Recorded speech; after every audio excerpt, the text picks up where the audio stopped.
किसी नगर में एक धनी व्यक्ति रहता था। उसका नाम सूरजमल था। उसके पास धन की कोई कमी नहीं थी, परंतु वह इस बात से दुखी रहता था कि उसका कोई संतान न था। उसकी पत्नी शकुंतला से अपनी पति का दुख नहीं देखा जाता था।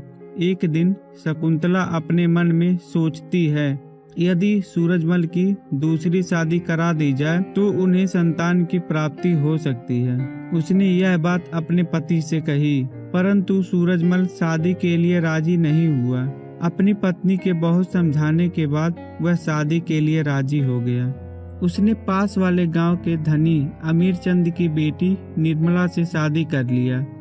निर्मला सुंदर के साथ बहुत ही बुरी थी। उसने सूरजमल को शादी के कुछ दिन बाद ही अपने प्रेम जाल में फंसा लिया। सूरजमल अपनी पहली पत्नी की ओर ध्यान देना कम कर दिया। वह अपनी दूसरी पत्नी के प्रेम जाल में फंसा रहने लगा। यह सिलसिला धीरे धीरे चलने लगा। एक दिन निर्मला को यह पता चला कि वह पेट से है। उसने यह बात अपने पति को बताई। यह बात सुनकर सूरजमल बहुत खुश हो गया। जब यह बात सूरजमल की पहली पत्नी शकुंतला सुनी तो वह भी खुश हो गई। वह खुश होकर निर्मला को बधाई देने आई, परंतु निर्मला उसे बुरा भला कहकर भगा देती है। शकुंतला वहां से दुखी होकर आती है और भगवान के चरणों में गिरकर रोने लगती है। एक दिन सूरजमल व्यापार के सिलसिले में शहर जा रहा था। वह जंगल से गुजर रहा था। जंगल में उसे एक महात्मा मिले और उसने अपनी पास रखी भोजन से महात्मा को भोजन कराया और पानी पिलाया। महात्मा जी खुश होकर सूरजमल को एक फल दिए। उन्होंने कहा, जो इस फल को खाएगा तो उसके घर में पुत्र की प्राप्ति होगी। सूरजमल वह फल लेकर शहर गया और अपना काम खत्म करके वापस घर आ गया।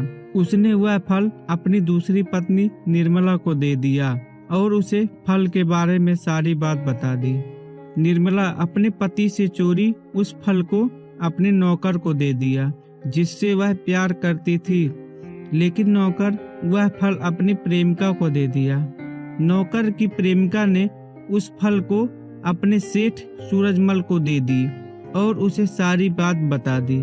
सूरजमल यह बात सुनकर पछताने लगा और उसने फल को अपनी पहली पत्नी शकुंतला को दे दिया और महात्मा जी की सारी बात बता दी। शकुंतला ने उस फल को खुशी से खाया। कुछ महीने बाद शकुंतला को एक पुत्र हुआ। सूरजमल खुश होकर महात्मा जी को धन्यवाद करने लगा।